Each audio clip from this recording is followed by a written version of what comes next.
going on, guys? Thanks for tuning in to another episode of the Ready Gold Standard Podcast. My name is Zach Hernandez, and as always, I am joined by my co-hosts, Matt Llewellyn and Mike Andrews of Nothing But Niners. We are here this evening recapping a 49ers win, a 41-22 victory versus the Arizona Cardinals in Arizona. Great to be back in the win column for the 49ers. Great to have Brock Purdy, Ricky Pearsall back. We'll get into the show. We'll get into everything, break it down. Injuries, good, bad, ugly. But before we do, if you guys are watching on X, do me a solid. Go to the post, hit like and repost. Follow us. And if you're watching on YouTube, do me a solid. Hit like and subscribe. Hop in the chat. We want to hear your guys' thoughts. How you feeling after this win? Also, StreamYard just unveiled this new multi stream setup to where you can choose different dimensions for your screen. It can be widescreen. It can be long screen. It's for Instagram versus YouTube versus X. So if you are watching and it looks kind of weird on your TV, there apparently is a second link. Try that second link, and that should have it formatted correctly if things are looking a little weird for you. So we're looking out for you guys. We want to make sure. I don't think there's anything we can do on our end, unfortunately, but just keep an eye out for that second link. Now that I got that out of the way, Matt, how you doing tonight? Better than I was when you guys did the preview show. I had to miss that show. I pulled something in my back, weightlifting, so I was like kind of sucking there for a couple days, but minor injury. I'm back, and it's good to talk a win. This was a very weird game, to be honest. Interesting, but to say the least. So let's get into it, man. Definitely. Glad you're feeling better, Mike. How you doing? I'm good, and I'm going to piggyback on what Matt said there. Right, we're going to complain about things throughout the duration of this game, and viewers are going to be like, "Dude, we won 41-22. Why are you always complaining?" There's a lot to complain about in this game. So, guys, just be ready for it, all right? Like, I'm not trying to be funny at all, but there was a lot left out there to be desired, defensively speaking anyway. Maybe even special teams, right? Like, so, but, I'm doing good. I'm happy to be here. I think that the Niners had a phenomenal game. I had a really, really good time. And shout out to this jersey that I found in my closet. I did not know I had a Steve Young jersey in there, and it's got a 75 patch on it also. Like, I had no idea this was in my closet. I went in there looking for a jersey to wear today, and I was like, what is this? Who's this? I'm like, babe, where did this come from? She's like, who knows? You have so many. So I'm happy to see that I got a Steve Young jersey, guys. So, yeah, good day for me. Found a new jersey. My franchise quarterback is back, and we got a lot of good stuff to talk about here. That's clean. That's awesome. That's awesome. Steve Young, can't go wrong with that jersey. So let's get right into it, guys. 49ers took care of business today in Arizona. Brock Purdy returned, like I said. Ricky Pearsall returned, like I said. One of them had a lot more to do with the game plan than the other, but they said Kyle Shanahan mentioned they weren't sure if Ricky was going to be able to go, so they didn't really involve him too much in the game plan during the week, which I think we saw that out on the field. But talk about a great start. I mean, the 49ers get the ball to start the game, and Sky Moore takes the kickoff 98 yards to the 1 yard line. That close to getting a kickoff return, which would have been the first one in a decade, I want to say, since Ted Ginn, maybe? I don't even know off the top of my head. So that close. Ted Ginn, 2011 was the last return the Niners had. 14 years ago. I mean, 2011, yep. It's been 14 years since the kickoff return, so that close to getting one. By the way, Sky Moore has really come on in the last few weeks. Now, I'm not saying he's like a number 2 receiver for the 49ers, but he's had his best couple of games since being traded for over the past 3 weeks, I'd argue. So that's nice to see because we definitely need that in the return game. One play later, Christian McCaffrey punches it in for 1 yard. And just like that, it's 7-0. I know for me, I was running around doing groceries. I was out on a little trip this weekend, so we're just getting back. And I turn the game on my phone, and I see an extra point going up the middle. And I'm like, what the hell? Like, we scored already? What happened? What were you guys' thoughts on the start? I mean, great start for the 49ers. Matt, I don't know if you had any thoughts on the kickoff return or... No, it sucked that he kind of looked like he ran out of gas. Like he looked like he got tired, which is kind of crazy, going into the opening kickoff. But I did think that it was as good a start as you could possibly have without returning the whole thing. Just getting a 1-play touchdown, and within 16 seconds, it's a 7-0 49ers lead. Hard to get better than that. So it was already off to a promising start. Right. Exactly. So, Mike, I know you were hyped. talk about an easy touchdown for Christian McCaffrey. Couldn't have started off any better. 7-0. We had a prediction on our preview show. Was this making you just feel like extra bold, extra confident, thinking we may blow the doors off of this? No, I did. I did my pregame show, and I said the Niners are going to win this one by at least 10. I said I'm not worried about it. There's nothing that I could say to change. No, there was nothing anyone could say to change my mind. This was in my pregame show today, and so this was just like verification for me. Like, Mike, you were right. Like, you got to trust your gut more often. Like, I have been 100% on my gut feelings all year long, and this one, I never wake up saying, "Oh, we're going to win this one by this many points." But this one, I said easily 10 points. Like, we're going to win this one by at least 10 points today. And just that kind of start right there, it was phenomenal. Like, that's exactly what you want to see. You want to see the Niners go out there and then get it after that. You want to see them go out there and get the touchdown right after that. I thought it was 2 yards. You're saying 1, so that means that my calibration on my television needs to be adjusted, because I definitely saw him get down 90, and I thought I even heard the commentator say 98 yards, but you have the stats in front of you, so said 98-yard return to the 1. 98-yard. Oh, now it makes sense. Okay, you know what? I heard them say 98-yard return. I kept saying I don't know how many yards, but he got to the 2. So that means that he inbounded it or caught it at the 1. Okay, now it makes sense. Okay, all right. It was great. It was really great to see. Talk about great blocking for the 49ers on that kickoff. And before we get into more, we got a super chat from Delvin Thomas. Thank you very much, Delvin. Empire. Sorry, I was trying to get the. No. Thank you. Niner Empire family. I've been smoking cigarettes since the 11th grade because I thought it looked cool. I'm 46 now, and quit as of 9 months today. Quit as of 9 months today. Cold turkey. Please keep me in the prayers. Love y'all. Congratulations. That's awesome. Yeah, that is one of the biggest, hardest addictions to beat. So congratulations on that, and keep it up. Yes. A sincere round of applause from all of us here. 49ersHive, nothing but Niners. Man, Delvin, that is absolutely phenomenal to see and hear. And what's weird, right? The first time I ever smoked a cigarette was the only time I smoked a cigarette, believe it or not, right? Like, I saw my dad and his wife smoking cigarettes when I was young and all that stuff, right? And then they left us. They went out one night, and it was me and my older stepsister and my older stepbrother, and we found their pack of Newport. So we sneak off to the bathroom, and we're like, guys, we're going to smoke a cigarette. Like, we're going to be cool because this is what the adults do. Man, I pulled on that, and I choked for so long. I was like, yeah, this is never happening again. Now, I wish I could say I'm not a smoker, but I am a cigar and hookah smoker, but I do not smoke cigarettes. I've never touched them again since then, and I don't know a person who ever smoked their first cigarette because they had an urge to. It was always because they saw someone else smoking cigarettes and said, I want to try that also. It is the most popular fad in the entire world. Yeah. So, Delvin, I'm very happy that you were able to shake that after so long. Congratulations to you.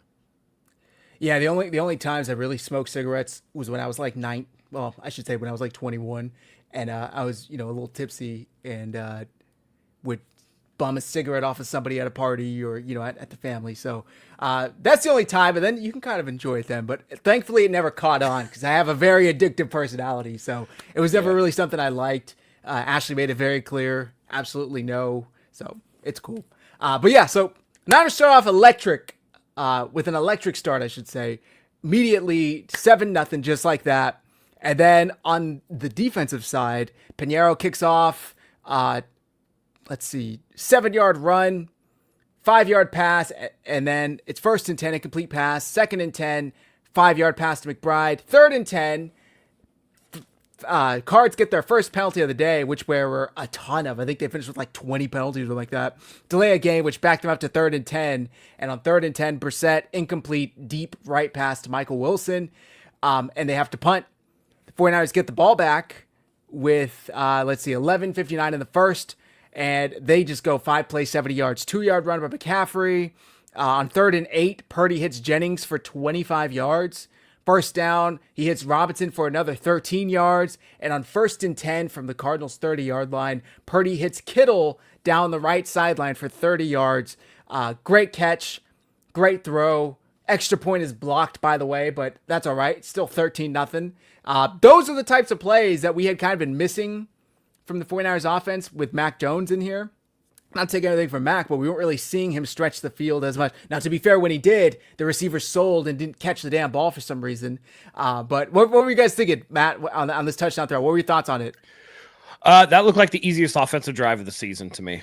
Like actual, not, the 98-yard return notwithstanding, but like a full field drive, that looked like the easiest offensive drive of the season. And it clearly looked to me on those that Purdy looked like he had gotten over the throwing the ball very high like he did against Jacksonville. So it indicated to me that the toe is probably a little bit better than it was. Although there was some signs that it's not fully healed, and we can talk about that later. But everything that he threw was crisp and on point. And I appreciated the fact that he actually threw the ball away on second down and just sailed it out of bounds rather than try to force things, which, again, we'll talk about later. He did kind of get back to. But this drive was just about perfect, and it was a great sign to be up, block, whatever, but up 2 scores after 2 drives in like 6 minutes of game time. It was great. 100%. And talk about Mike Kittle. This was just the first for him today, but last week wait, hold on. Let me get my games right. He's came back. Was it the Texans week? And he's slowly kind of come back on. Today he looked like himself. Did that have something to do with the game plan, something to do with Purdy, or just Kittle being Kittle? What are your thoughts on that? A combination of it all. After the touchdown, you see Kittle run right to Brock Purdy, or Brock to Kittle. Brock Purdy runs to Kittle, and you see them talking like, "Yeah, we're back," type of thing. Like you can see their lips saying, "Like let's go," like we got this, right? And George Kittle's very first game back, I don't think he had any receptions in that game. And then there was last week, so this is his 3rd game back in here. And to be very clear here, this is what I like the most about the grand scheme of things. I did the presser breakdowns following the loss after the last game. I have never, and I do presser breakdowns all the time. George Kittle's been on this team, 7 years? I have done almost every presser breakdown there is to do. I've seen every George Kittle interview. I have personally talked to and interviewed George Kittle. I have never seen him be as honest as he was in that very last presser. And he said, "I expect absolutely nothing from this defense going forward. As far as I'm concerned, it is completely on the offense. Every game, we need to go out there and try to score 40 points every single game," right? He knew and knows exactly what the strengths and weaknesses are of this team. And for him to go to the podium, this wasn't some podcast where, this was immediately after a game and straight up say, "I have no expectations for the defense anymore. All of my expectations are for this offense, and we have to go out there and score as many points as possible for us to have a chance in games." Right. It said exactly what it was. And this game was exactly indicative of that. Yeah. This game, if you break down the time of possession and all that stuff, it's all there. He was absolutely right. But I love seeing that connection right away. I did think that 30-yard pass, I said, that's why Brock is the quarterback. That's why Brock – and Matt and I, we talked about it last game, right? And hopefully this is the last time I have to mention Mac Jones in this entire post-game video. Matt and I talked about it. I'm confident in whichever quarterback has to run out there. I think that the game plan is the game plan, and both guys can execute well. But the difference is one guy wants to throw downfield, the other guy wants to be safe. Right? And there's good and bad with both. The safe guy is going to miss the open plays, and we talked about that in the last game where he threw it to Jawan Jennings when he had Robinson open deep right behind him, right? And then in this game, you have some big plays like the 30-yard touchdown to Kittle, but there were also like 3 or 4 plays like, dude, what the hell are you doing? Like, take the underneath. It was right there, and you almost threw an interception. So you're going to get the good with the bad. Either way, it's going to level out at some point. It's going to level out at some point, and they're both going to be around the same margin. So I'm happy to have Brock Purdy back. I'm happy that he's out there. To Matt's point about, how Brock Purdy is playing and planting and all that stuff, I saw a tweet earlier in the week about this metal piece that he could have in his shoe, and he's opting not to play with it, which says that he needs less support than what he could be getting for that toe. So I thought that was good. I think that it's less about the actual foot and more about the leg work. Once Brock can separate those legs and step into it, a lot of times he's actually throwing off his back foot and falling backwards. He doesn't really have that quick reset and throw. And so those are the differences in the dangerous plays that you see or not. But I was happy based off of where we are in the drive recap, I was very happy to see what it looked like there on our second offensive drive. Right. I mean, 100%. And this was, aside from the Rams game, the first Rams game, like the first time where the 49ers opened up with 2 touchdowns with nothing on the other side. Should have been 14-0, but 13-0. And, damn, I'm thinking this offense looks good. It's humming. Defense looked good. But then, of course, we can't all have perfect things. So the Cardinals get the ball back. Go ahead, Mike. Just one more small quick thing. After Eddie missed that extra point, I said, dude, that's back-to-back games. Your very first kick now, that's 3. Like, this is going to be an issue. I didn't know it was going to be an issue in this game later on also, but damn was it an issue. So Eddie and extra points, we got to try to figure out what the issue is. Is it the line blocking for him or what? But he's 17 for 21 since joining the 49ers on extra points, and that's kind of been his MO. When he was with previous teams, his career, he's really good in field goal percentage, but extra points has kind of been his like Achilles heel, which I think I would take, honestly. Like, I'm okay knowing that he may miss an extra point every now and then if he can go in there and drill a 58-yarder, like it was the exact opposite with Moody, where it was just the dude got in his head on field goals, regardless of 30 to 50. It didn't matter yardage-wise. He would just miss it, and the extra points weren't really that big of a deal to him. So I'm okay with that. We unfortunately have some injury news with Eddie. We'll have to get into that a little later. Didn't finish the game. Thomas Morstead had to handle the kickoff duties, and they didn't go for any extra points in the touchdowns after he got injured. But anyway, let's get back to this. So the 49ers go up 13-0, and the Cardinals get the ball back. 6-yard run, 1-yard run. It's 3rd and 3, and Jacoby Brissett hits Michael Wilson deep down the field for 34 yards. Incredible catch. No idea how Michael Wilson brought this ball down. Stout was flagged for pass interference. I really didn't think there was much there to be flagged for. They were physical kind of hand fighting, but either way, he caught the ball. Wouldn't have mattered anyway. So 34-yard gain on 3rd and 3. 1st and 10, 9-yard run by DeMarcado. 5-yard run by DeMarcado. 1st and 10 to the Niners, 17. Zaire or Bam Knight for 4 yards. 2nd and 6, 5-yard run by Greg Dortch. And on 3rd and 1, Brissett up the middle for 2 yards. And then Knight, left side, untouched into the end zone. 13-7, just like that. Followed by a 49ers 3-and-out that included a Brian Robinson left side run for 2 yards. Brian Robinson left side run for -2 yards. And then an incomplete pass to Ricky Pierce on 3rd and 10. Matt, I remember, my camera's a little blurry. I remember texting you during the game when this happened. Yep. And we were like, why run it to Robinson? The same exact 2 plays when the passing game was humming. Yeah, same motion and everything. And then you leave yourself with a 3rd and long, and then they're under center. It's like, yes. What are we doing? What are we doing at this point? You had such a good offensive play call for the last drive where Kittle scored the touchdown, and you guys marched down the field with ease. And this one was just another just head-scratching drive. It was literally the same run twice. Same motion with Juszczyk, and I don't know. It was one of those things where it felt like Kyle was just trying to get a little cute, and it backfired on him, and it just wasn't good. And this was easily, I would say, the worst play call drive of the game for sure. Right, and the results showed that. I mean, a 3-and-out, you get 2 yards, you lose 2 yards, and then you kind of force a pass to Ricky Pierce on 3rd and 10. That, if I remember correctly, could have been intercepted.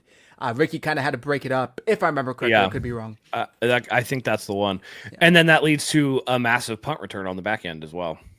Correct. Mike, any thoughts on that sequence, the 3-and-out? No, the 3-and-out was terrible, but there is something else that I wanted to say about the previous drive on offense, right?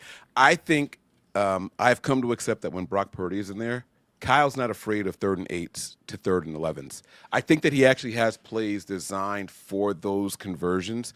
There was a 3rd down conversion right before the touchdown play to Juwan Jennings, if I'm not mistaken. Yes, yeah. If I'm not mistaken, 25 I don't have the yards. play in front of me. Yeah, there you go. Right. I don't think that Kyle's afraid of 3rd and longs. I think he's willing to sacrifice a 2nd and long with a run play. And I think that he has a handful of plays that he knows I can get 11 yards on this play. Because what was the 3rd down? What was the third to go? What was the distance on that? 3rd and 10. Right. And by the way, this was one of like very few 3rd down conversions we had in the entire first. It might have been the only 3rd down conversion we had in the first half. I think Sorry. at halftime, You're talking about the one to Jennings or the one that they didn't complete? The one to Jennings before the touchdown. The one to Jennings was, I can tell you right now, 3rd and 8. Just 3rd and 8. Let's see. 3rd and 8, correct. Yeah, it was 3rd and 8. Kyle has like he's very comfortable with like 3rd and 5 to 3rd and 11. Like he doesn't care. So we as fans are like, dude, it's 2nd and 8. Can you please pass the ball? Like just do something to try to get us closer. He'll run it again because he has a play for that range. Like it's a really wide range of yards. He's very confident in getting his guys open. And as viewers, it drives us crazy, but that's just what their offense is. Like a 3rd and 8 is not safe from Kyle Shanahan. And if I'm not mistaken, this was the first and only 3rd down conversion of the entire first half. Back to this current drive that you're talking about, I think that they were just too comfortable with how quickly we scored on the opening drive and then the second drive that followed that. And they were like, yeah, we can just sacrifice this one. I was extremely frustrated with you guys. And I was like, this is not how I want this team to play this game. I have seen too many games where bad teams, sometimes the Niners are the worst team, that hang around in a game and you sneak out the win. I didn't want that to happen, so I wanted to set the tone nice and early. I was a little upset after we didn't convert on our 3rd drive of the game. Right, because I mean, I was thinking at the time, if they get any points here, like that might be a kill shot. Like that might be enough to put it out of range for a Cardinals team. They were already deflated, dejected coming in from Daniel. We'll get to your question shortly. I don't want to think we forgot about you. But after getting whooped by Seattle last week, and then you give up a 99-yard touchdown to set up a 1-yard touchdown run the next play. And then if you could go 3 scores in a row while giving up nothing, but of course they go 3 and out, predictable play calling, and then the Cardinals take the ball right back over after a punt for 40 yards. And Brissett hits DeMercado for 3 yards. False start on Farrell Brown backs the Cardinals up. So it's 2nd and 12. Incomplete pass to DeMercado. And then on 3rd and 12, Brissett hits Weaver for 6 yards. And they go 4th and 6. They go to opt to kick a 58-yard field goal. But Ryland was no good, not even close, wide left. So the 49ers take over at the San Francisco 48.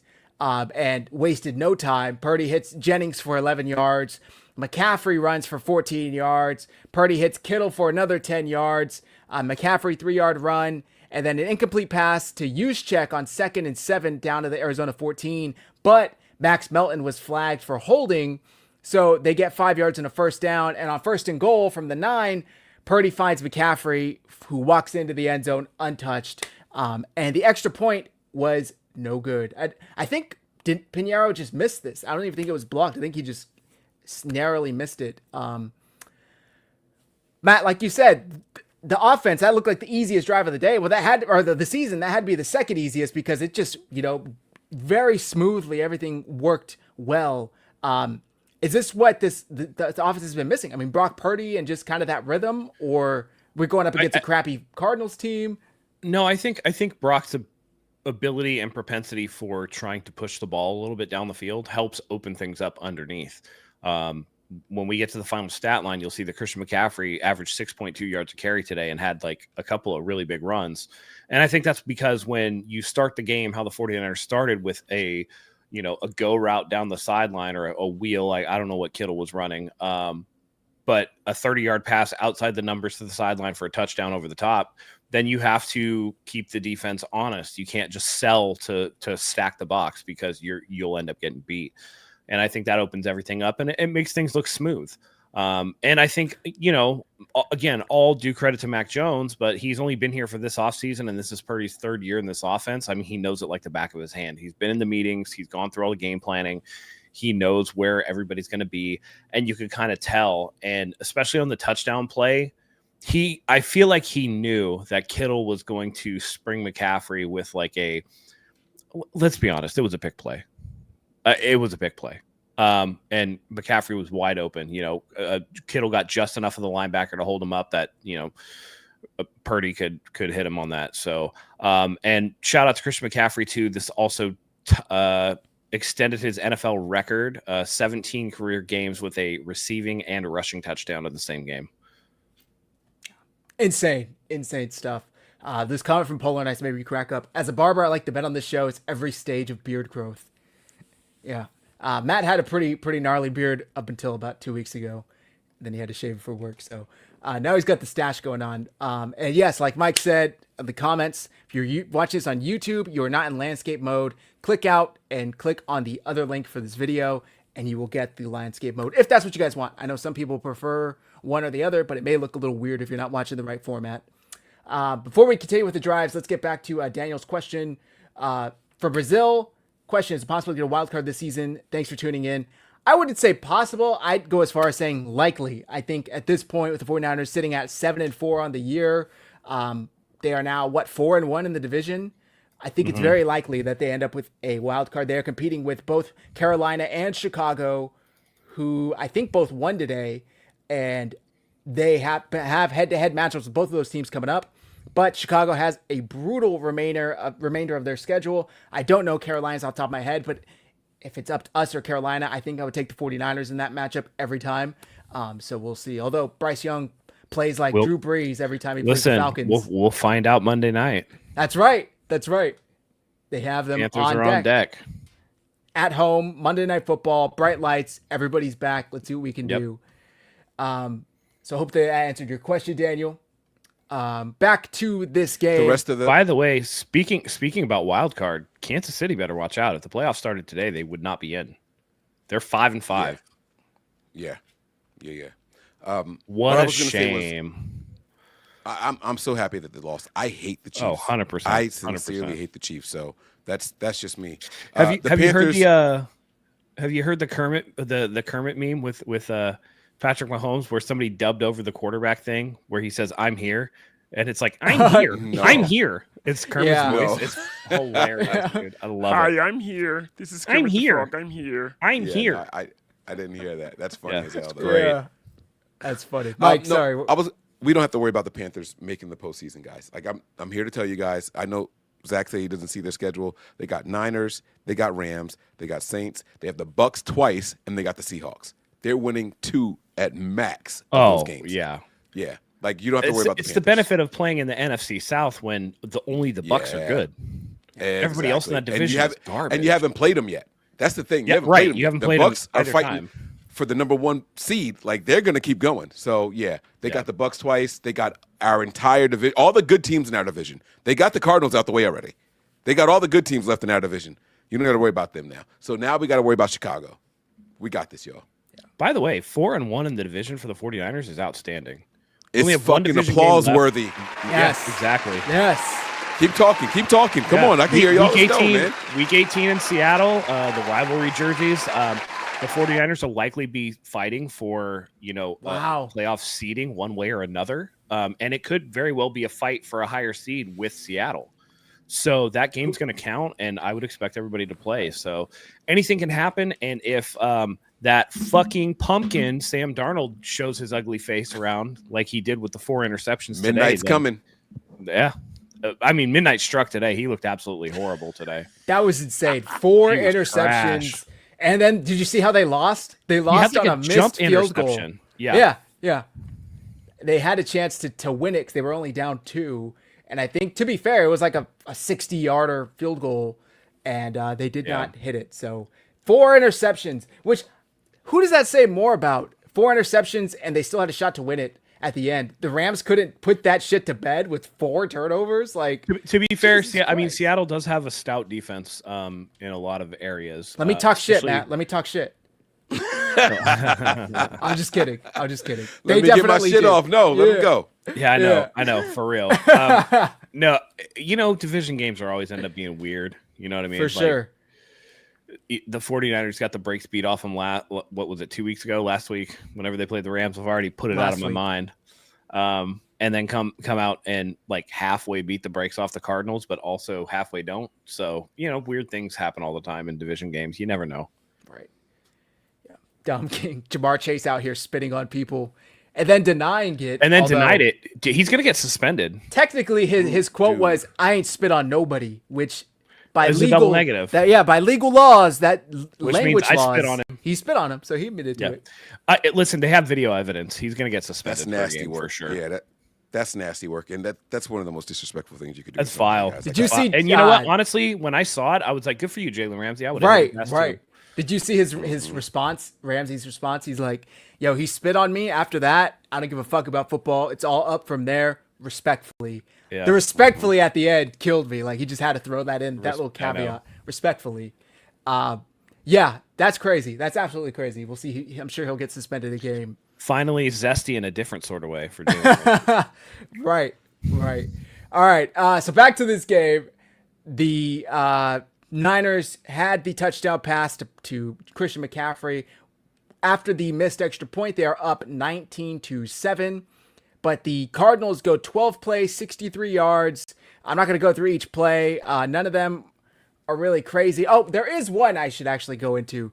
At a 3rd and 10, Jacoby Brissett hits Greg Dortch for 7 yards. Sam Okawanu did a great job tracking him down from behind, making the tackle. But then Renardo Green and Trey McBride get into it. And Trey McBride, in Renardo's defense, is shoving his hand up underneath Renardo Green's helmet and kind of pushing the hands to the face. Renardo Green retaliates, and I don't know if he threw a punch or he threw him down. But of course, as it is in NFL fashion, the refs only saw the second person. Renardo Green gets flagged for unsportsmanlike conduct, which gives the Cardinals 15 yards and a first down, extending their drive. When the 49ers defense had gotten a stop, they would have gotten off the field. The Cardinals not only went on to another 6-7 plays after that and got a field goal out of it, but about 5 plays later, Tatum Bethune gets hurt when they weren't even supposed to be on the field. Like, if they could just... Now, to be fair, I think it should have been offsetting penalties, but for some reason, like I said, they always get only the second guy. So Renardo Green immediately gets benched. He gets chewed out by Kyle, gets chewed out by Bullocks, gets chewed out by Saleh. Mac Jones is over there, sitting over there next to him, giving him friendly advice, so to speak. What were you guys' thoughts on this play? I thought Kyle Shanahan did the right thing by trying to cover his mouth, and he did facing forward. What he didn't know was that the camera was sideways, and he could say, "What the fuck are you doing, you fucking idiot?" Like, you can read his lips so clearly, and it's like, dude, but it was dumb. Like, in real time when I was watching, I saw Green swing like 2 or 3 times. Now, when they showed the replay, I didn't see that. I only saw him swing like 1.5 times, like a push, and then, but like, dude, the official had your arm before you swung the second time. You got to fucking stop, man. The Niners, and Kyle in particular, pride themselves on frustrating the other team and letting them be the ones to retaliate because they're going to be the ones to get the flag. Right. This was a slap in the face of everything Kyle Shanahan has ever tried to teach his team. So I didn't like that at all, and I deserve that I agreed that he deserved to be sat down. Like, dude, you are costing us, and we didn't get to what happens next, but yeah, like. Yeah. Well, they went on to get a field goal, and Tatum Bethune gets hurt like 4 or 5 plays later. Exactly, like on the defense. Yeah. Right. So if it weren't for that, we wouldn't have been on the field defensively, and they wouldn't have got those 3 points. So you cost us a player and points. Like, dude, you got to cut that shit out. And how many times have we seen that it's always the second player, the one that retaliates, that gets in trouble? They both kind of had each other, right? Like, they were interlocked together. The ref is clearly standing right there, and then McBride lets go. And then you go back in. It's like, you got baited, dude. You got baited. Because as soon as he started doing it, McBride's like, what? What's he doing? What's he doing? Come help. I'm not doing nothing. Help me. You know? And that's always when you get hit with that. It's crazy. Yeah. I don't know. It just, you have to keep your head. This team has enough of the Renardo Green dumb stuff. You know what I mean? Or, you know, the it's a holdover from the Dre Greenlaw era. Of dumb stuff. You know, it was a late hit last week. It's always something. It's that personal foul. And it's just like, you guys just like keep it in. And unfortunately, it always seems to come at the most inopportune of times. So, that one hurt. Although I will say that was the only penalty on the 49ers today. Wow, I didn't realize that. Yep, that was the only one. Damn. I thought it was a bad sequence by Renardo Green, bad thoughts. I get being upset, right? You just took a hand to the face. You're probably thinking, how is that not a penalty on McBride? But you just got to let it go. Like, your defense just got to stop. You're getting off the field. Your team's up, 19-7 at this point, and then they end up going on to get a field goal. It's 19-10. But you just got to kind of eat that. You got to eat it, swallow your pride, and go off knowing that you got under McBride's skin. And maybe next drive you can kind of poke that a little more into getting an unnecessary roughness on him. But instead, you get the flag, McBride laughs, and that's it. You get chewed out now on your bench. Darrell Luter comes in. Upton Stout ended up getting banged up. I don't know if it was on this weekend, but Chase Lucas had to come in. So we'll see. And yeah, Niner faithful, that's correct. Trey McBride, a couple plays later, gets flagged for an unsportsmanlike conduct on a celebration, which I thought was a terrible call. Right. Did absolutely nothing to any of the 49ers players. Did like the slime celebration and then pointed for a first down. Thank you. I don't know if the refs thought he was doing the slice the neck. The slime thing is part of it. Really? Yeah. So there was I thought it happened last year. It was Matt, in a you correct me if memo. I'm They wrong. put it in a memo and was like, "Hey, you're gonna get flagged if you do this, and this celebration." Oh. It's supposed to be like a gang thing, Right, it's apparently. gang affiliated, right. Yeah, Right. so they didn't want them doing that, and so Debo was supposed to stop doing that shit also. But I thought that happened last year. So, with that being said, though, there was no Niner player in that direction. Like he pointed to the end zone, everybody was behind him and all that stuff. Right. Watching it live, I said that's a bullshit flag on McBride. However, he goes on to get like 3 more penalties on himself later in the game. So it was like, you know what, screw you, dude. They showed the referee explaining it to him too. Yeah, Like, yeah. When So he was I like, "What?" understood. And the referee was like, "You went like this, Yeah. and you can't do that." Now you got these old ass NFL officials trying to explain you can't do the slime thing. It's you know, but like don't put us in that position to have to explain it to you in the first place. Right. When it comes back to the original penalty that we're talking about, though, the hands to the face thing, I've seen that happen accidentally. Is it worthy of a flag? Yes. And should McBride have been flagged on that play? Yes. Right. But I don't think that McBride did that with ill intention. I really think that he was sincerely trying to get up under the pads. The hand slipped, and he grabbed the face mask and turned his head. You got to know that that's going to happen in football.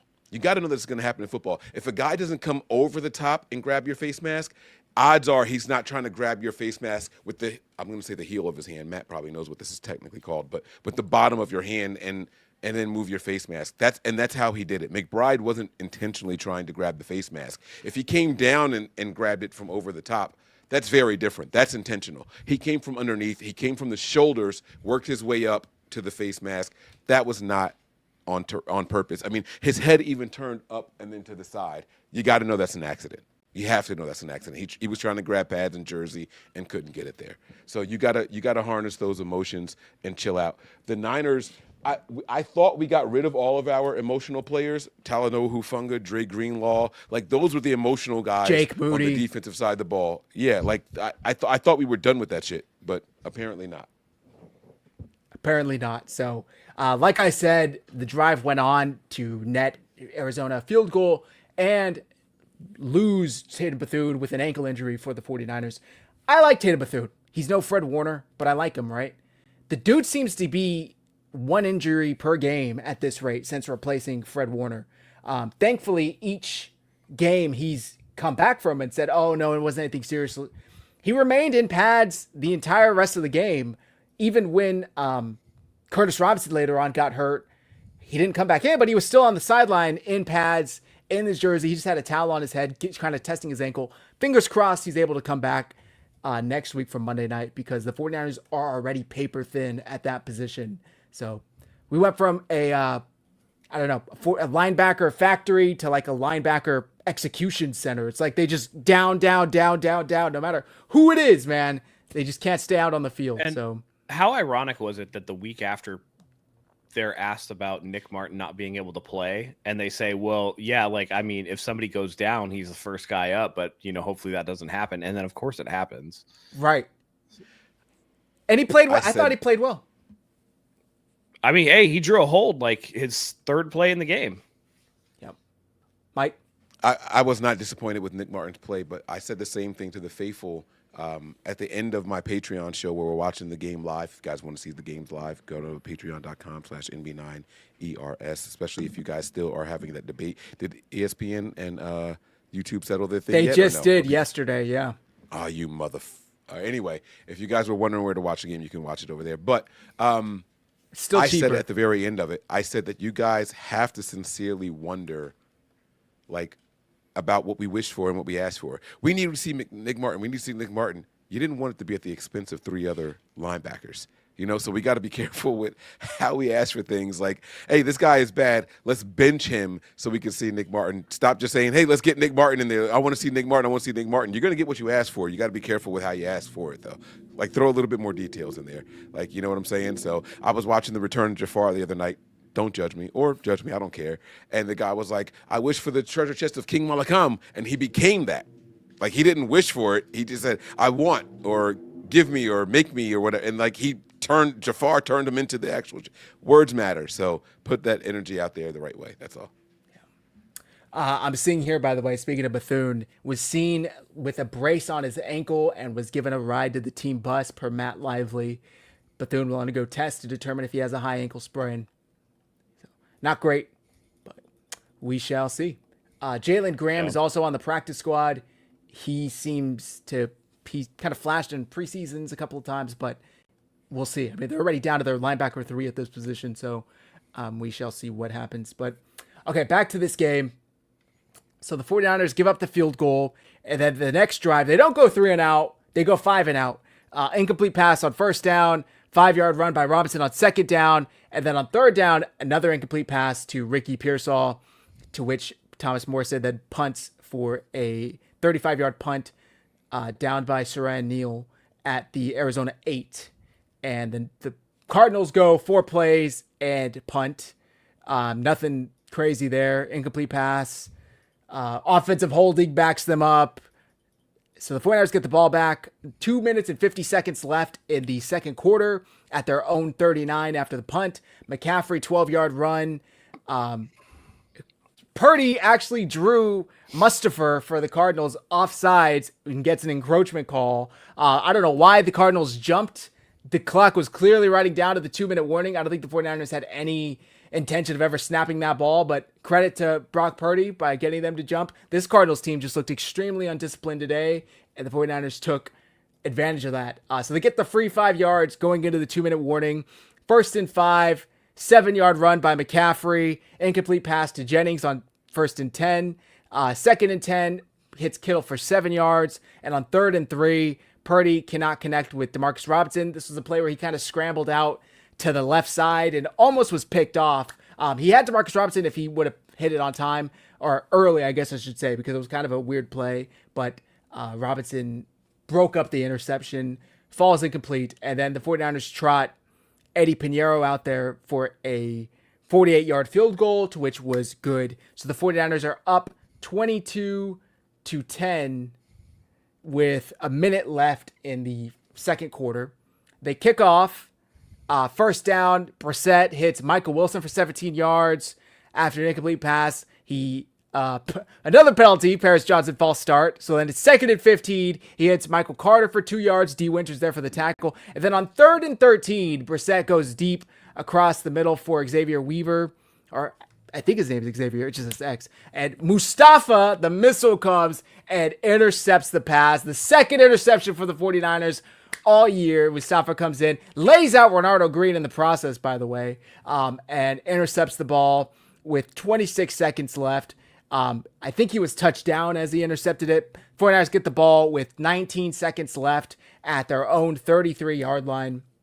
Purdy immediately hits Jennings for 12 yards. Incomplete pass to Kittle, but it draws an illegal contact penalty on the Cardinals, so they get 5 yards and a first down. They are now at midfield. Purdy hits Jennings for 6 yards, and then with only 1 second left, they call a timeout, and Eddie Pinheiro goes out there to kick a 62-yard field goal, but it was blocked. But there's a flag on the play. Stop me if you heard this before today. And Calais Campbell, of all people, the veteran, probably the longest tenured player on the field today on both sides, was flagged for, I think, like illegal, unnecessary roughness, I guess, was the penalty. But I feel like the refs on the field said like illegal leverage or something like that. He pushed the snapper down from the top, and it didn't look like it was intentional, but you're not allowed to do that. So it was 15 yards and a re-kick at the field goal attempt. So instead of it being a blocked kick from 62 yards, it was a good field goal from 47 yards, and the 49ers go into half up 25-10. Mike, special teams becoming a strength for the 49ers? Yeah, man. So I couldn't believe it. This series in particular was very interesting to me. So I left the show a little bit early because I wanted to bring someone on that was actually at the game. Now, you guys know that I do the shows live on patreon.com/NB Niners, right? But because it's a stream, it's behind live. So because I had someone there at the actual stadium, I left my stream. I'm like, oh, we're not going to get any points here, 22. I'm ready to go ahead and just talk about the Niners having 22 points. And he was like, Mike, no, we made the field goal. And I click over and we're attempting the 40-something yarder. And I was like, wait, what the hell happened? How do we gain yards when I turned away? We were about to line up for the attempt, and it was a 50-something or 60-something yarder. That's a big difference, way outside of Eddie Piñeiro's distance and range. I just knew that we weren't going to get it, and so I was like, "What the hell happened?" He was like, "There was a penalty," and I was like, "Oh my god!" So it was pretty cool to see, and this is when the penalties really just started to mount their head for the Arizona Cardinals. I think they went into halftime with 5 penalties, and they did more than twice as much in the second half. So that was cool to me. I was happy to get the points. I'm not going to lie to you guys. I was happy to get the points. I hated hearing that the first one was blocked, though. So I even turned before it was blocked. I just knew that it was a long attempt coming up, and I was like, we're not going to make this, so I'm not worried about it. It's outside of Eddie's range. But then they were like, oh, it was blocked. And it was like, no, it's not blocked. Oh, we made it. We got the points. It was I went through a wave of emotions live during the halftime show, and then it was like, all right, let's go ahead and dive into it. So it was pretty cool to see that even the mistakes that the Niners were making were working out in our benefit. Right. I mean, 15-yard penalty, I'll take it. Yeah, and then on the name corrections things, you were right. It's Xavier, but you said Z earlier, and you said Zaire. His name is Zonovan, like Donovan McNabb. Thank you. It's with a Z. So I did want to correct you there. Appreciate it. But people call him Bam, by the way. Right, so Bam you guys Night. hear Bam Night. Yeah, that's it. Matt, any thoughts on that sequence, getting the 47-yarder to go into half? Yeah, until they showed the replay, I'd never noticed, and I don't know, I'll pay attention to this in future games, but I had never noticed the long snapper for the 49ers just keeps his head down the whole time. Yeah. I don't know if other teams' long snappers do that, head down like that. I'll have to pay attention to it. But if other teams don't do it, maybe they should start, because that's a brilliant way to go about it, to make sure that nobody can touch you. It's a good point. As a defenseless player. That was just another way in which the game completely broke for the 49ers. This game just totally went in their direction. Even something as, another kick blocked. It's like, yeah, but now it's closer. And now we go in with a 25-10 lead at halftime. I thought that was really smart. And if it does turn out that not a lot of other teams have their long snappers head down, then that's a brilliant call by Boyer to do that. Right. Because that means that they were maybe actively looking for somebody to touch their long snapper. So I'll have to see, but I thought it was a cool thing. I don't think Eddie was going to make that, and I don't think the Cardinals did either. Sending Dortch back there to return it potentially if he was short. Right. We saw, what was it, the Giants game, right, where he had a 54-yarder that he barely squeaked in there. So I know the weather's probably a little bit better inside the dome in Glendale than it was in New Jersey, but still, it's 62 is a long way away, buddy. And he is not, he's not an Aubrey or a little for the Jaguars. You know what I'm saying? So right. It was good. Yeah. Strength, I guess I should say, has never really been Eddie's game. It's accuracy, but the 49ers lucked out. I mean, Daryl Johnston and I forget who the other guy was that was calling the game, said that, his range pregame was anywhere from 55 to 58 was kind of his max. So Kyle was asking a lot of them to try and go out there and nail a 62-yarder, but they didn't have to because they got the penalty and they got 15 yards. So they go into half up 15, 25-10. The Cardinals get the ball to start the third quarter, and they go 3 and out. Nothing crazy. Incomplete pass on first down, 9-yard catch and run on second down, but it's negated by an illegal shift. So it backs them up to 2nd and 15. Short pass to Bam Knight for 12. Oh, not short, for 12 yards, right? You give up 12 yards on 2nd and 15. But then on 3rd and 3, Brissett hits Michael Wilson, who Curtis Robinson and Upton Stout team up to tackle 2 yards for only 2 yards. So 1 yard shy.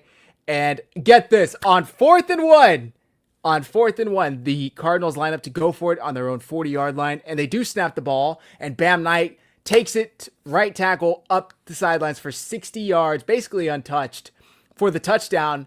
But, stop me if you heard this before, it was negated by another penalty on the Arizona Cardinals. Are you fucking kidding me? Yes, a holding on Farrell Brown, which was a very clear hold. I think he got D. Winters, if I remember correctly.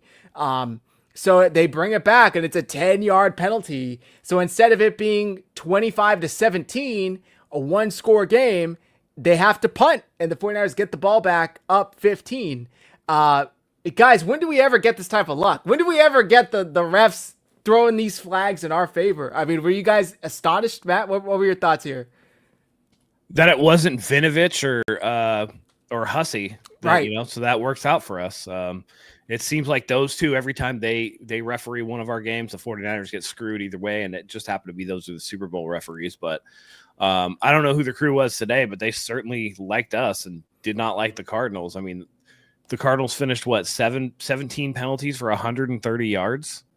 Like, insane. They almost had as many penalties as they had points, which is crazy. Yeah. So 17 for 130, correct? Yeah, pretty crazy.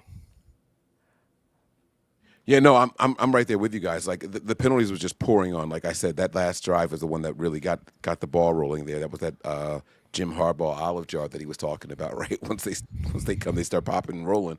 I couldn't believe it, but I'll take it if it's gonna favor the Niners all day, every day, man. I've never seen a Niners game since Kyle Shanahan had been here with a ratio like that, a 17-1 ratio or 1-17. I don't even know how to say it the right way. Is it 17-1? 17-1, you usually say the larger number first. So 17-1 in favor of the other team, not in favor of the Niners. So yeah, that was 17-1 in favor of the Niners. You could say it that way. Oh, 17-1 in favor of the Niners, not against the Niners. I see what you did there. Right. Okay, yeah. So, I mean, I've just never seen a game like this in my entire time being a 49ers fan. And the Niners have had, I think, 2 or 3 games that I can remember that there were 0 penalties, but the other team only had like 4 or 5, right? So it was like just the officials just letting them play, right? But this was just completely different. It was to the point where I started feeling like, man, Cardinal fans got all the excuses in the world. They're going to think that they can beat the shit out of us next year. Like, they're going to be like, well, we had 500 yards and we had 100-plus yards and penalty yards, and if it weren't for those penalties and all the inopportune times and the points they took off the board, we would have been closer. And like, because I hear the Niners fans say and do those things after we lose a game where we're the not benefactors, but the whatever the opposite of benefactor is of the penalties, right? Like the victim. Yeah, sure. Like when we're the victims of all the penalties, I hear Niner fans say, if it weren't for the penalties, if it weren't for this and it weren't for that, it'd have been a much closer game. Like now I know what that shit feels like, but it was good to be on the receiving side for once since Kyle Shanahan has been here. So kudos to us. Screw them. Let's go. Niners plus the Zebras. Gang, gang, baby. I'm with it. Exactly. So a lot of this turned into like garbage time, so I'm not going to spend too much time going play by play. Maybe I'll go drive by drive. So after that touchdown's called back, the 49ers get the ball back. 21-yard pass for catch and run, I should say, by Kyle Juszczyk. Purdy hits Juszczyk. Stuffed on the next play is McCaffrey. McCaffrey hauls in an 11-yard pass on 2nd and 10. First down. Let me speed through here. They get all the way down to the Arizona 16, and on 3rd and 4, McKivitz is beat by Josh Sweat, and Purdy is sacked for a 14-yard loss. I'm sure I wasn't the only one that was holding my breath when Purdy gets sacked, and the foot's kind of, trapped against the ground, and I'm thinking, oh my God, please be okay. Thankfully, he seemed fine. I guess we'll see tomorrow, but the 49ers had to go settle for the field goal, and again, Pinheiro was good from 47. So they are up 28-10.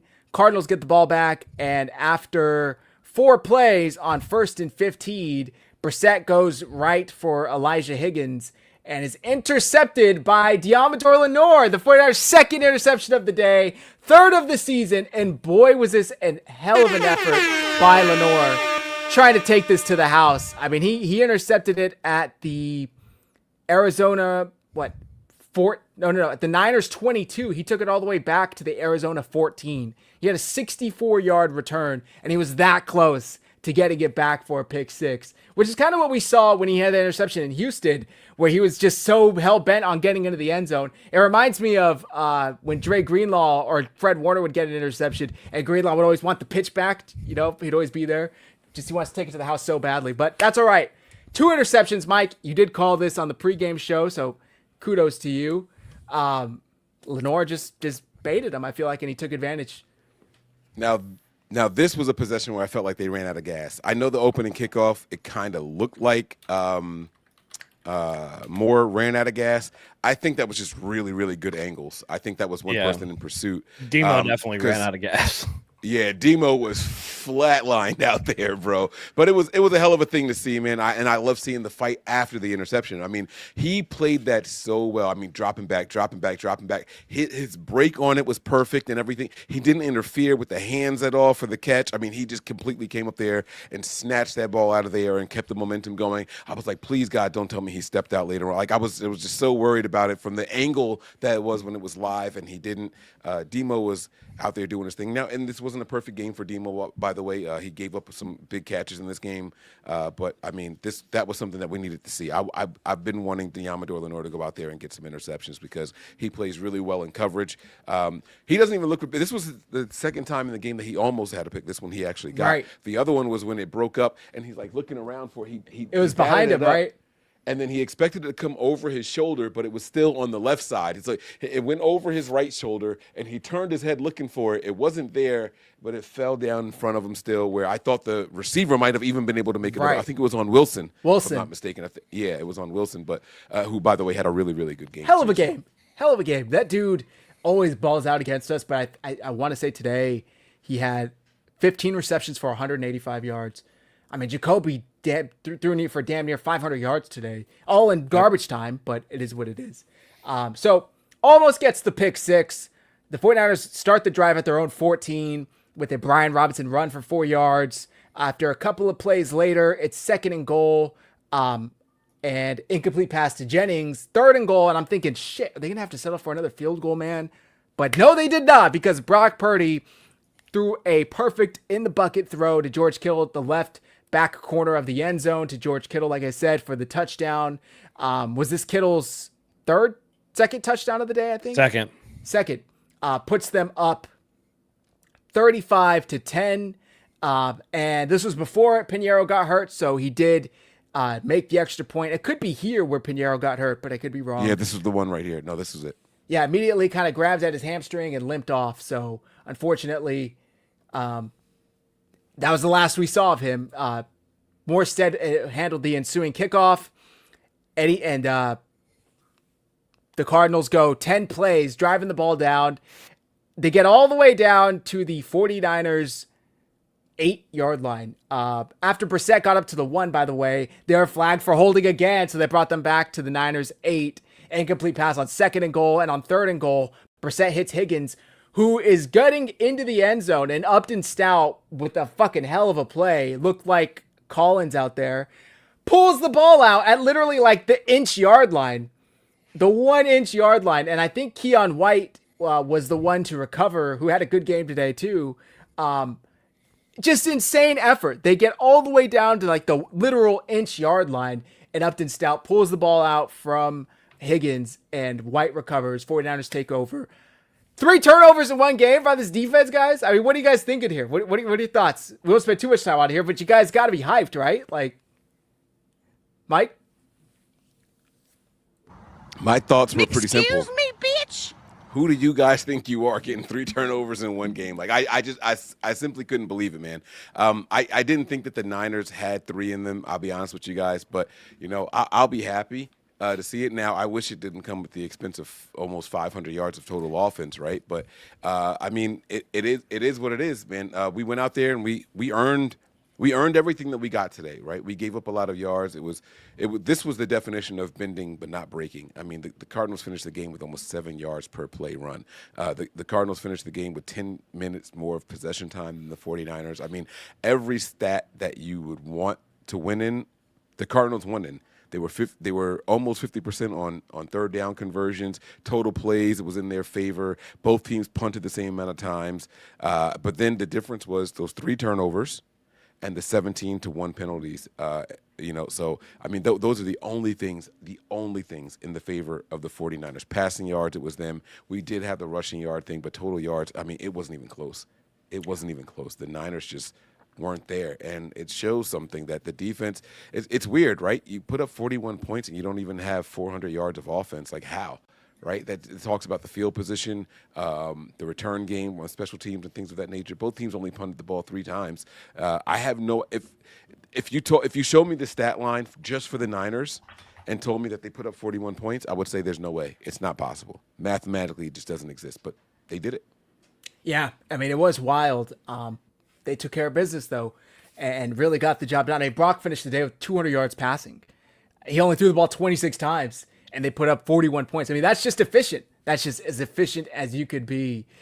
So after the touchdown, after the fumble recovery, unfortunately, the 49ers couldn't do anything with it because they were backed up in their own end zone.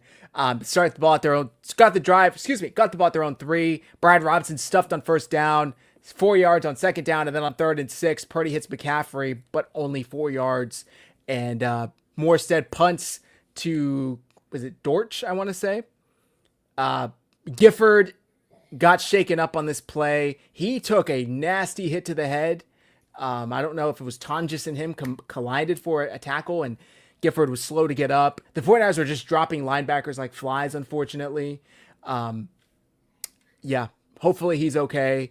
But again, Sabi, if you've heard this, Cardinals are flagged for holding, so they back them up 10 yards, and then they get the ball, go 10 plays, 65 yards, and a touchdown. 49ers are already up, 35-10 at this point? Am I wrong for thinking they were just trying to get out of the game safely and they were just playing like a soft shell defense, didn't really care for anything else, just trying to get out of here without anybody else being hurt? Because it seemed like that to me. It didn't seem like they were pressing the secondary too much. It didn't seem like the defensive line was trying as hard as possible to get to Jacoby. Maybe I'm wrong. I don't know. Do you guys have any thoughts on that? Just because Jacoby was eating us up. I mean, I felt like, honestly, whenever we get around with the game rewind being over, I think that he was doing it all game. It's just that this drive happened to not have any penalties on it. Fair.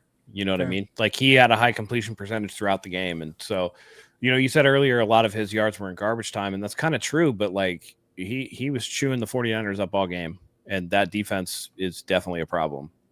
So I think it could be that they were playing a little more conservative with the coverages and backing up a little bit, but this defense didn't really have anything for the Cardinals today anyway. I know they forced some turnovers, but beyond that, they were getting eaten up, man. Right. I mean, when you throw 57 times and you have a 87 or 82% completion rate, like you only had 10 incomplete passes all day. He almost had more interceptions than incompletions. Yeah, that 47 completions, by the way, ties an NFL record for a game. Yeah, insane. So, It wasn't just the defensive drive that said that the Niners were trying to get out of there. Our last offensive possession before that, right? And I get it, we were backed up at like the 2 or 3 yard line, but it was just run, and let's see what we can do on third down. Let's just punt the ball back to them. And it was very, very conservative play from both sides of the ball because of how big the lead was and how little time was left in the game. Everybody knew the Niners were getting out of there with the victory. My issue with that is just the time of possession, right? And I said it, like, if we get the ball back, Kyle needs to chew up some clock and give our defense a rest. I mean, it was second down, and the guys were out there with their hands on their hips, chins in the air, just gasping for air. Like they were living on the field in this game, and it really started to rear its ugly head. And this is how injuries happen. Guys are already sore. Your diaphragm isn't working the way that it's supposed to when you're inhaling and exhaling, and like your ribs hurt and all that stuff. And no one's even touching you. Imagine now you're in the trenches, or you got to go out there and make a big hit. I was worried about the Niners maintaining time of possession on the offensive side of the ball just to give the defense a breather. I felt bad for the defense at that point, and I knew that we were going 3 and out on that last, the one that we just talked about, that offensive drive for the after Niners the fumble. So, yeah, after I knew it. I knew for sure. I was like, guys, it's going to be a 3 and out. Right. Don't get upset. I'm talking to the guys on Patreon. Like, we're backed up in the shadow of the end zone. We don't want a safety. I was like, it's going to be run. It's going to be run, and then they're going to try a pass, and the pass probably isn't going to get the first down either. Get ready for the punt. And so that's exactly what happened. Kyle's got to get out of his own head. I get playing safe football when you're looking at the numbers, but you got to do something to avoid injuries on the defensive side of the ball as well. And letting those guys live out there on the field is just not the way to do it. Like, get a first down or two, and then you can go out there. Take knees for all I care, right? That's less likely to get injuries. If you're not planning on scoring on that drive, take knees. I don't care. Like, let people question why the hell is Kyle Shanahan doing that. I don't care. Giving them the ball back is giving it back to them. If you were planning on punting anyway, right? Go out there, but just don't let that kind of shit happen, you know? So I was concerned about that at that point, but I was happy with the outcome overall. Big Daddy Niners 45 says, "Is it just me or is the picture square?" You got to check the other link. So there, StreamYard has vertical format or what is it? Landscape and portrait mode. So you got to check and horizontal landscape portrait. Yeah. Right. You got to pick the right one. So there should be another one that you can check, exit out of this one and go find the other one. And it should look better for you in whatever setup you're watching.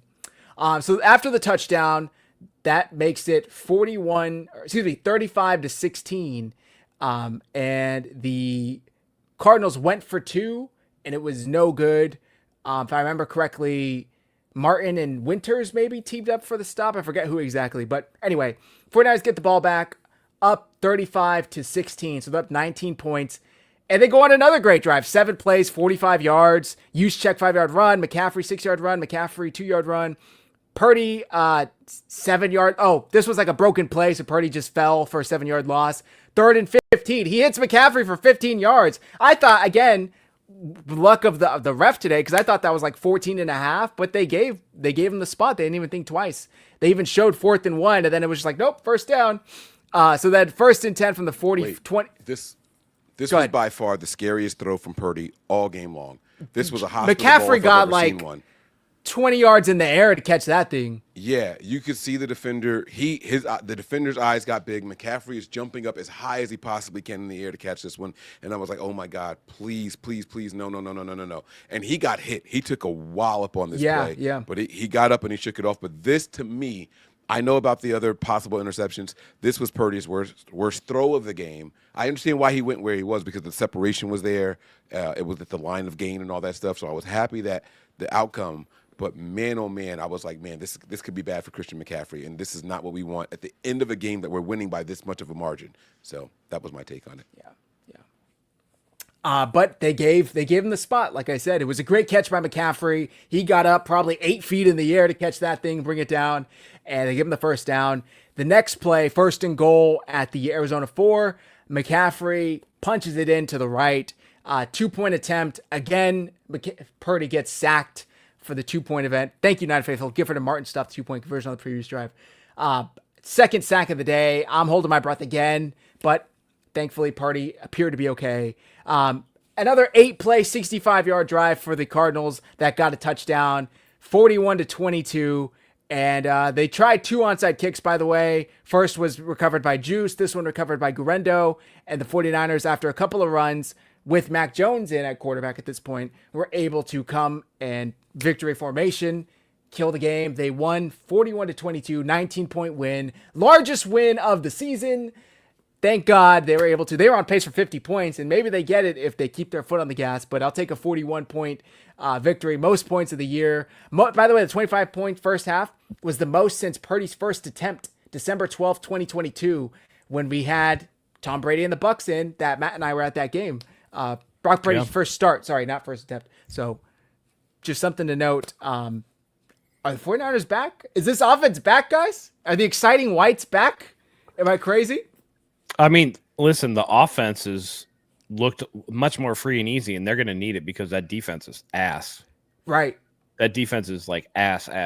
So they're definitely going to need that. And, it's hard to judge because a lot of this was the Cardinals just being a bad team.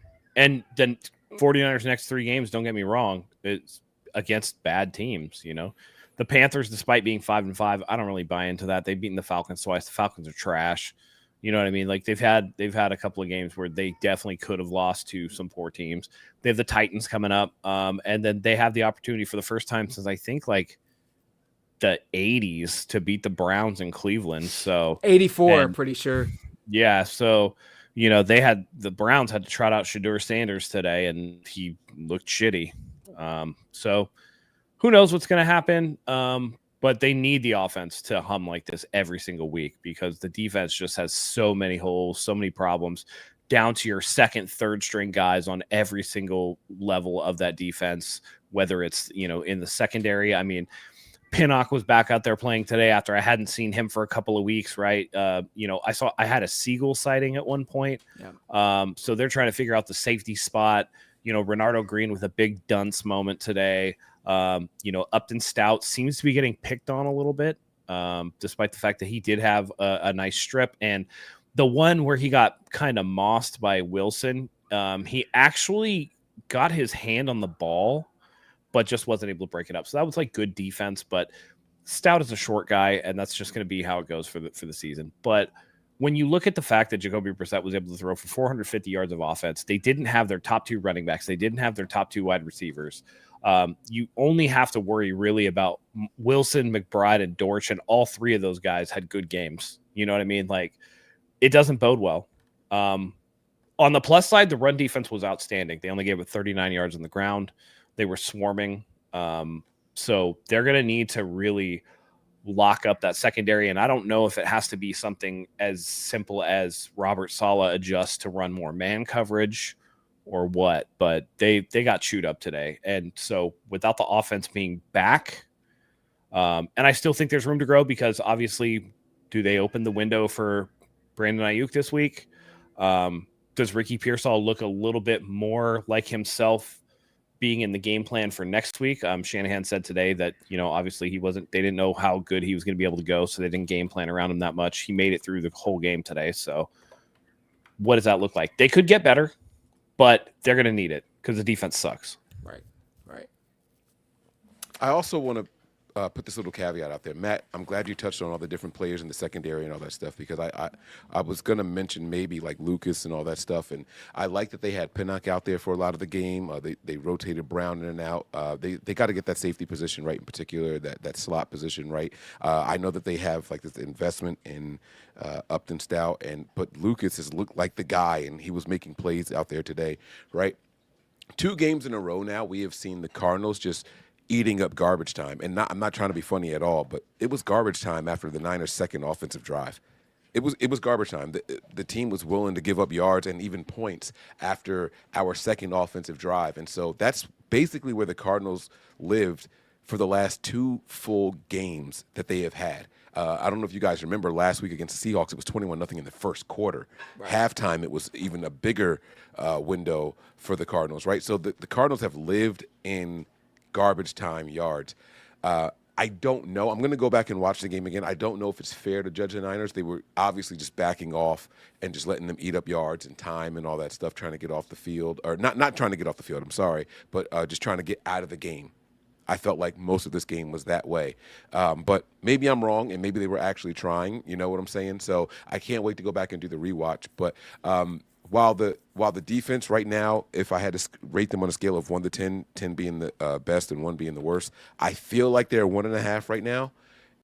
I could, upon rewatch, say, you know what, they weren't really trying, and maybe I can bump them up to a 5, right? Maybe I could bump them up to a 5. But at times where you needed to get the stops, they couldn't do it either. So who knows? But I just want us to keep that in mind when we're judging this, because a lot of people are like, oh, man, that Panthers team, though, they play a lot better than this. They have a better run game than this, and da-da-da-da-da. Like Matt just said, we gave up 36 yards on the ground today. That means something. They completely abandoned the run the whole second half of this game. I think they had, 3 rushing attempts in the second half of the game? I don't know what the numbers are. I don't know. But it wasn't a lot. It couldn't have been more than 7. It couldn't have been more than 7. So they were running when they thought the game was close, and we were stopping them. So, and to be fair to the Niners defense, the Cardinals were only 6 of 14 on third down. So that does help too. It's just,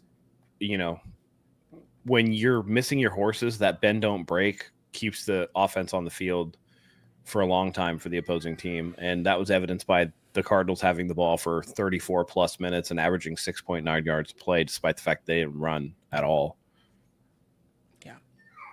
I was trying to find the injuries, like an official report. I can't find anything for some reason.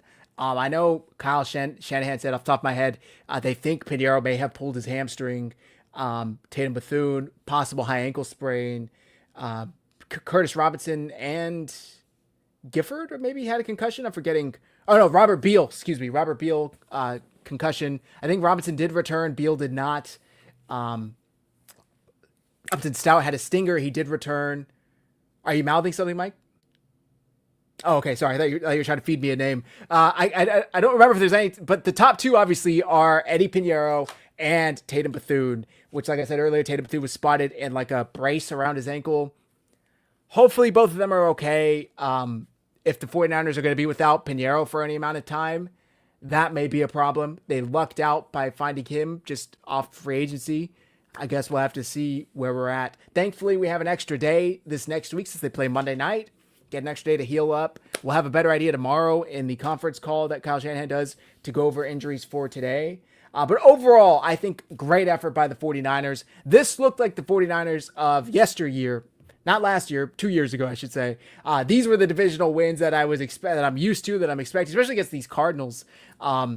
They put up a ton of yards and 22 points. The Cardinals did, but I take that because the 49ers offense put up 41 points, and these are the types of wins I think we're going to have to see moving forward from this team with the beat up defense. You're going to need to have your offense, which is healthier at this point, carry the load and carry, the bulk share of the responsibility to win these games.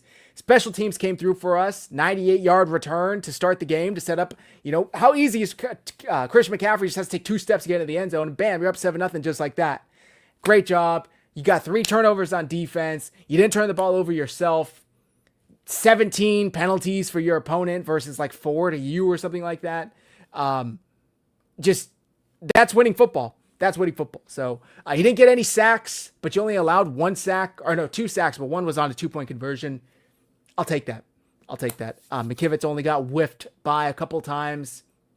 Against Josh Sweat, that's fine. Right. I mean, is it? It's expected, I should say. I mean, but is it? Like, that's not good, man, because, who do they get next week? Maybe the Panthers don't have anybody, but then after that, you got to deal with Myles Garrett. I think Myles Garrett had 4 sacks today. Right. On Lamar Jackson. McKivit's going to get somebody killed. Yeah. Especially when Purdy's just coming back from injury. Like, nah, man. I'm tired of seeing the whiff. There's one point where, Sweat got a sack today, and it was like he was double teamed. Yeah. McKivitz got out first, and then Pooney came over and chipped, and he still got by both of them. And it's just like, damn, dude. It's unfortunate. Bad. Sweat has 9 on the year, but McKivitz, I mean, you just paid him to be your right tackle of the future. You're going to have to win those. So, Mike, I see you sent some injury in the chat. Robert Beal, concussion out. Fox Broadcast announced that Beal has been evaluated for concussion. Upton Stout, stinger, did return. Chase Lucas stepped in at the nickel spot. Stout did return with the shoulder stinger. Bethune, ankle, questionable. He did not return. He left in the second quarter, and Curtis Robinson replaced him. So, Eddie Pinheiro obviously did not return after making that extra point. I think it was extra point. Maybe it was a field goal. Either way, made a kick. And extra point. Thank you. Extra point. Pulled his hamstring. We'll see the severity of it tomorrow. Kyle Shanahan didn't really have any additional details tonight. Either way, they get the win. They move to 7-4, 4-1 in the division. They only have one divisional game left. Matt, that shocked me. I didn't realize that when you said it to start the show. Week 18, that's it. They can go 5-1 in the division. They have a chance to do that. So great win. Yeah. I mean, I'd much rather them, listen, I don't want that last game to determine whether or not they make the playoffs. I'd rather it just be for seeding. So very critical that they win their next 3. They're very winnable games, and they need to go out and do it. Agreed. I mean, we could be sitting here in 3-4 weeks with them at 10-4 very easily. So, Mike, any final thoughts here as we wrap up? Told y'all last week, Niners winning 5 of their next 6. Standing on it, man. That's all I got for you guys, man. If you guys are looking for somewhere to go, get some bonus content, head on over to the Patreon right there. It's right here below me, patreon.com/NB9ERS. If you guys are watching on the vertical stream, it's above me right there, patreon.com/NB9ERS. And if you guys are looking for additional content, what we're bringing to you guys at Nothing But Niners, head on over to my guys at 49ersHive. You see it right there below Matt.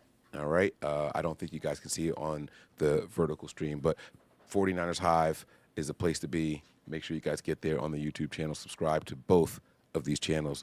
great content. You won't want to miss a second of it. Appreciate it. Go check out patreon.com/NB9ERS. Without further ado, Matt, do us the honors, please. Yeah, absolutely. Great win for the 49ers. There's a lot to improve on, but you'll take a 19-point win any day of the week. Good to see Purdy out there. Definitely looked a little bit different, and I know that some of the cronies out there were having a hard time reconciling that, although they seem to spin it around real quick. I just want to say this real quick, and I'm sure the guys would agree with me. If you are actively poo-pooing or rooting against a 49ers player to do well because for whatever reason you don't like said player, you're a fake-ass fan, and you need to stop. You need to go outside, you need to touch grass, take a deep breath, reevaluate your life. I've always said it's about the front of the jersey, not the back of the jersey. And so you want everybody who plays for the 49ers to succeed. And there's going to be a narrative like, oh, what did Purdy do that Adrian Martinez can't do, and blah, blah, blah, blah, blah. Listen, fact of the matter is the offense came out humming, 41 points, very efficient. It looked good. Let's keep it going next week. Monday Night Football against the Panthers. We'll be back here later this week for a preview show. So for Mike, for Zach, for myself, thank you as always for joining us. Zach, get your Victory Monday suit ready for tomorrow. That's right. Mike, get the hookah down. I'm sure you already took your victory shots. Feeling good. It's been a great day. So thank you as always for joining us. We couldn't do it without you. Until next time, go Niners.